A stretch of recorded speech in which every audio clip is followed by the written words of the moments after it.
Okay, so I'm here to talk about what happens when you arrive to South Korea during this whole pandemic. There's a few things I want to state first, which is one, I am an American citizen. Two, I'm here on an E2 work visa. And three, I arrived to Incheon, South Korea on June 17th of 2020. I have things written out here, so you'll see me looking down a lot so I don't forget anything while I'm going through this entire process. First I want to start, before you even leave the United States, again since I'm an American citizen, they'll do a temperature check and they hand you 3 forms that you have to fill out. They basically just iterate that you have to do a quarantine. If you do not have a point of residence in South Korea, you have to go to a government facility where you pay 1.4 million won. I believe that's between $1,200 to $1,300. Again, for me, I have a point of residence, so I really didn't focus on that part. But you just sign it and hand one of the papers back to the lady, and then you wait till you have to board the plane. Right before you get onto the plane, they again do a whole facial recognition for you. And again, this will just be when you arrive in South Korea, they have facial recognition. That's just becoming more of the norm. So continuing, you're finally in South Korea, yay.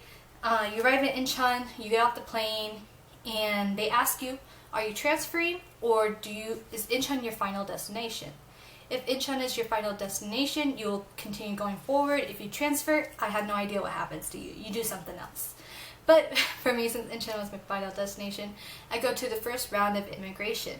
Now here they do another temperature check, and they'll write it down on a piece of paper and tell you that you have to do a 14-day quarantine, and they hand you this piece of paper.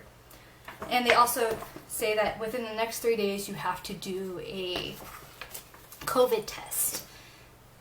So that I will talk about later when we get to that point. After that, you get pushed forward into where they have all these little banners sitting around, and they have a QR code that you download and you put in all your personal information. Now that's your name, your birthday, your address here in Korea, your number, and your guardian's number.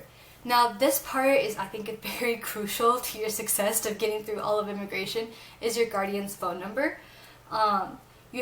Here's the thing, make sure that they know how to speak Korean. For me, I put in my boyfriend because he can speak Korean, and also he's the one whose name is on the lease of this apartment. So I was like, okay, this sounds more important. If you're a student, I would do an administrator that you've been having contact with for the past month or two. Put their number down, their contact information. Or if you are on a work visa like me, put down your employer's number. I feel like that could also help you a lot, because technically most of the times it is an employer that gives your housing or provides housing for you, and you already have all their contact information anyways.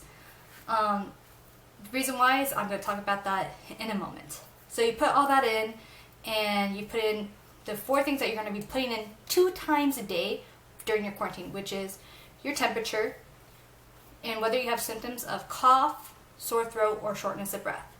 Once you put all that in, you show it to one of the guys who are there, and they're like, okay, go ahead and wait in this long line. Now once you get to the front of this line, you're going to arrive to 6 people. Now 4 of them are for Korean citizens or Korean passport holders, and then 2 are for foreign passport holders. So since I'm a foreign passport holder, I go over there, they ask, what is my name, what am I doing here, and I show them the app, and they go through and they call my guardian's number. Now they ask the guardian, alright, who is this person that I'm talking to? How do you know the person? Do you know that they have a place to stay and that they're going to be staying alone? So for me, and also I think this was a little bit easier for me because I had a long-term visa. If I was there as a tourist, I feel like I wouldn't have gotten by as easily. And also since my boyfriend can speak Korean, he's all good there. There was very little, I guess, translation of error in between. So I got cleared and okay to go, and they sent me over to go sign 4 to 5 more forms saying, yes, I'm staying all by myself in this apartment, no one else is going to be around me. Yes, I understand it's 14 days. And then you wait in line for actual immigration. At the actual immigration, they had do your picture and your fingerprints, and then they're like, okay, please go. And also, again, so a thing I do have to say is that visas are no longer in your passport. Like, they no longer do sticker visas. I was able to get a paper from the consulate that basically said, yeah, she's good on her visa, but they're doing digital visas now, which, why did they do it during the pandemic? I don't know, but I'm not in the government. Anyways, so I was able to show this visa, and he was able to okay me to go, because he was looking through my passport like, where is your stuff? I'm like, I don't know, it's your government, sir. Like, I can't do anything right now. Anyway, so I go grab my luggages from downstairs, and then I go out as if I was like gonna leave, you know, the arrivals area. There's more people who come up to me and ask, all right, is Seoul your final destination, or are you going to go somewhere outside of Seoul? For me, I said Dongdaegu. And they're like, okay, do you want to take a bus or KTX, which is their train system? I have always loved KTX, so I'm like, I want to take KTX. So like, cool, they put a sticker on me, and then I go over to this like little waiting area and sit down and just wait for more people to come from, you know, arriving from the United States. Once there's adequate enough people there, they take us even more lower to the basement area, where we wait again for the bus to take us from Incheon Airport, Gimpo Airport, all the way to Gwanghyunmyeon. I don't know, it's not Seoul Station, it's a like an obscure station I don't know about. It was like, when I got there I was like, this is the boonies, I'm not entirely sure I feel safe here. But anyways, so once you arrive at that station, they take you out and you go down another level to where you pay for the bus, which was about 12,000 won, and then you pay for your train ticket from Seoul to wherever your destination is. So for me it was about 54,000 won. So a thing that I will have to say is like, make sure you have Korean currency on you, or if not, have a credit card that works in South Korea. Because if you don't, I honestly don't know what will happen to you. I was lucky, I came here as a student a couple of years ago, and I still had money left over from then. So I was like, thank you, I wasn't super stupid. But yes. So once you're there, you're just kind of waiting for the the train to come. Oh wait, so after you pay for your ticket, you have to go over there, again, have two separate areas, one for non-Korean citizens and then one for Korean citizens. And they again ask you where your final destination, what is your address, so that way they can have adequate enough like transportation for you when you arrive. For me, since I was arriving in Gyeongsan, everyone's just like, really, dude? Okay, whatever, we're gonna put this down and we'll figure it out, they'll figure it out later. So you wait for your train, and about 20 minutes before the train comes, they'll have you line up again. For me, it was like two lines. Where the other line went, I have no idea. But my line was for Dongdaegu. And they take you downstairs to the train platform, and they take you to a very specific international travel train car. Now, the rest of the train cars are going to be used for regular people doing their normal things, like normal whatever. So they take you to this train car, and they're like, you get in, you put your stuff inside. It doesn't matter where you sit in this train car. Even though your ticket has like a seat number, it doesn't matter. Just make sure you get in there and you stay in there until you have to leave.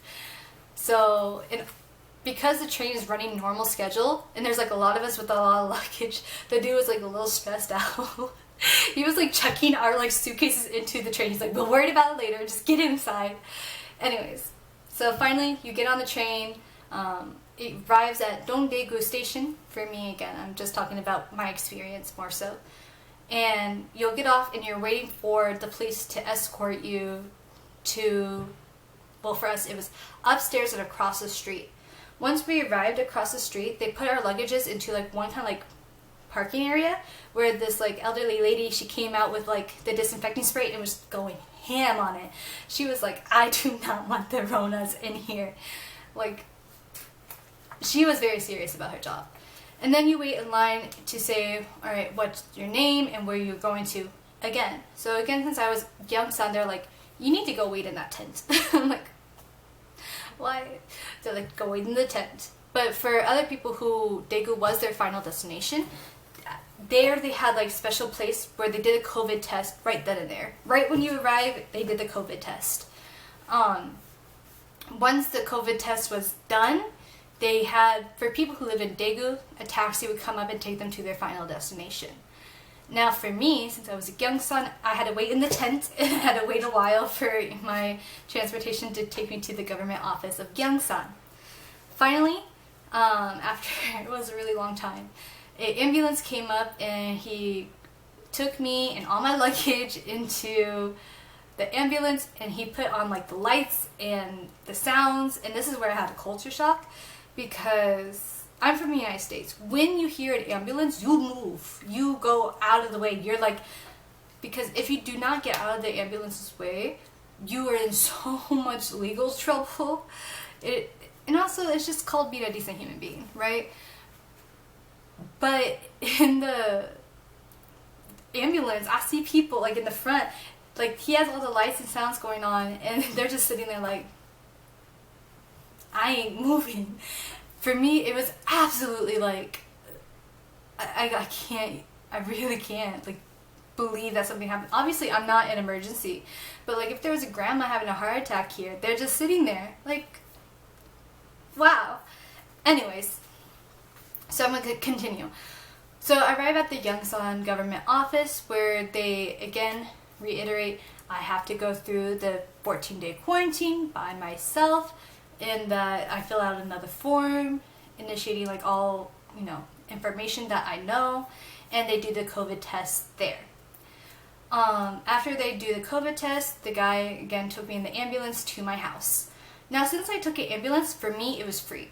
For those who had to take taxi to their house in Daegu, I believe they had to pay for I think 15,000 won. Again, I'm not entirely sure, but I believe they do have to pay for their taxi that they had to take. But for me, since I took an ambulance, I didn't have to pay anything. So once you arrive at the house, you don't leave. You do not leave. Your phone is tracking you. You do not leave. Also, 2 times a day, you have to input your temperature, whether you have cough, sore throat, or shortness of breath. This you do in the morning, in the evening, and trust me, they notify you. They'll send like the little notification like, you haven't done it yet, excuse you. Like, I feel attacked sometimes because I was like sleeping a lot because of time change and everything, but whatever. The COVID test for me here took about 2 days. 2 days later, they called my boyfriend, said, yeah, she's negative, she's good to go, but she still has to do the 14-day quarantine. And I think I have one more COVID test that I have to do at the end of quarantine. I'll let y'all know about that. And also about 5 days after I arrived here in Gyeongsan, I got the government package, which was like some food, cleaning supplies, and face mask. Why I didn't get it earlier, I had no idea. But it was really still kind that I got some kind of package from the government. You know, it was paid by, you know, Koreans' tax dollars. But thank you so much. I don't have to pay for it. So I guess in all, don't worry. Everything is... Don't be stressed out like I was, because I was so stressed out before I came. I was like, I don't know what's going to happen. I don't know how I'm going to get to my place. What's going on? Everything is already set. But do make sure, so the word of the wise is, have Korean money or a credit card that will work in Korea, because that is so important for your travel. Second, have a guardian who speaks Korean, better yet, that is Korean, that can verify all your information. It helps a lot because I do not speak Korean and I was struggling, and I was like, okay, just please call him. Please call him because I can't. He's, right? And then third, bring a thermometer. Like, again, that will help you so you don't be like, am I feverish? I think, no, I'm good, you know? A pen because you have so many forms to fill out, and I think that's about it. If you have any more questions, you can ask below. I honestly can't remember anything else as of right now. If I do, I'll also put that in. If you are in Seoul, there is a Reddit post somewhere. If I can find it, we'll put it in like the description box. But it's really detailed on what happens when you arrive in Seoul and that you're going to live in Seoul. For me, that didn't help me because I'm like, I don't know what I'm going to do after. Like, I get if I lived in Seoul, but... So I really hope this helps someone. Yeah, thank you.